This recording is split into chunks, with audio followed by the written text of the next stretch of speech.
उधर बागेश्वर धाम वाले धीरेन्द्र कृष्ण शास्त्री को लेकर अब एक नया विवाद खड़ा हो गया है। मुस्लिम धर्म गुरुओं ने मुसलमानों से धीरेन्द्र शास्त्री की कथाओं में नहीं जाने की अपील की है। बागेश्वर धाम वाले धीरेन्द्र कृष्ण शास्त्री की चर्चा इन दिनों पूरे देश में हो रही है।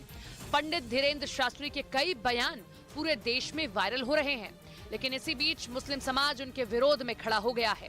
आगरा में ऑल इंडिया जमीयत-उल-कुरैश के जिलाध्यक्ष ने मुसलमानों से धीरेन्द्र कृष्ण शास्त्री के कार्यक्रमों से दूर रहने की अपील की है। मुसलमानों से अपील करेगा कि ऐसे साधु संतों के प्रोग्रामों में शामिल ना हो। वहीं ऑल इंडिया मुस्लिम जमात के अध्यक्ष मौलाना शहाबुद्दीन रजवी बरेलवी ने भी मुसलमानों से बागेश्वर धाम नहीं जाने और उनसे किसी भी तरह का ताल्लुक नहीं रखने की अपील की है। मुसलमानों से गुजारिश करूंगा, वो लोग जो बागेश्वर धाम में जाते हैं, उनके प्रोग्रामों में शिरकत करते हैं, वो कतान ना जाएं। मुस्लिम धर्म गुरुओं का आरोप है कि धीरेन्द्र कृष्ण शास्त्री देश को तोड़ने का काम कर रहे हैं और ऐसे लोगों पर सरकार का एक्शन लेना जरूरी है।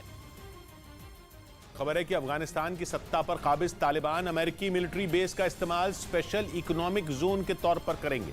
आतंकवाद के खात्मे के लिए अमेरिकी फौज करीब 20 साल तक अफगानिस्तान में रही और इस दौरान अफगानिस्तान के अलग अलग हिस्सों में अपने सैनिकों की सुविधा के लिए उसने कई मिलिट्री बेस बनाए थे, लेकिन अमेरिका और नेटो के सैनिकों के लौटने के बाद ये बेस खाली पड़े हैं और अब तालिबान ने उन्हीं मिलिट्री बेस को स्पेशल इकोनॉमिक जोन में बदलने का प्लान तैयार किया है, जिनका इस्तेमाल वो अफगानिस्तान में कारोबार को बढ़ावा देने और देश की अर्थव्यवस्था को सुधारने में करेंगे। तालिबान के वित्त मंत्री मुल्ला अब्दुल गनी बरादर ने अमेरिका के छोड़े इन मिलिट्री बेस को कंट्रोल में लेने का ऐलान किया। उन्होंने ये भी कहा कि पहले नेटो के सैनिक इनका इस्तेमाल करते थे, लेकिन अब इन्हें स्पेशल इकोनॉमिक जोन में बदला जाएगा, जिसकी शुरुआत राजधानी काबुल से होगी। इसके बाद अफगानिस्तान के दूसरे प्रांतों में मौजूद अमेरिकी मिलिट्री बेस को भी विकसित करने का काम शुरू किया जाएगा।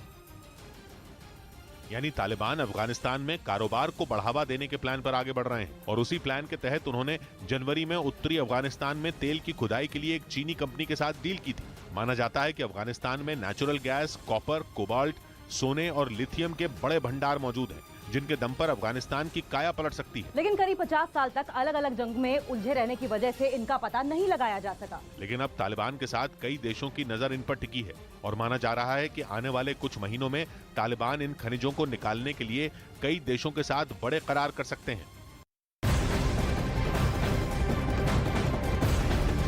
चुनाव आयोग से शिवसेना का नाम मिलने के बाद महाराष्ट्र के सीएम एकनाथ शिंदे ने बड़ा दांव खेला है। पार्टी की राष्ट्रीय कार्यकारिणी की बैठक में वीर सावरकर को भारत रत्न देने की मांग की गई है। इसके पहले कार्यकारिणी की बैठक में कई अहम प्रस्ताव पास किए गए थे। इसमें वीर सावरकर को भारत रत्न देने की मांग भी शामिल है। इसके पहले लोकसभा में भी शिवसेना सांसद राहुल शेवाले ने वीर सावरकर को भारत रत्न देने की मांग की थी। वीर सावरकर, उनको भारत रत्न मिलना चाहिए, मरणोत्तर भारत रत्न मिलना चाहिए। जो यहाँ के निवडणूक आयोग ने जो कुछ नियमावली दी है उसको सामने रख के ही काम करना चाहिए। जो संकल्प वंदनीय बाला साहब ठाकरे जी का था वो आगे लेके जाना, जिसके लिए हमने उठाव किया था वो ध्यान में रख के आगे काम करना, ये मार्गदर्शन मुख्य नेता शिवसेना के एकनाथ जी शिंदे साहब ने सब राष्ट्रीय कार्यकारिणी को किया है।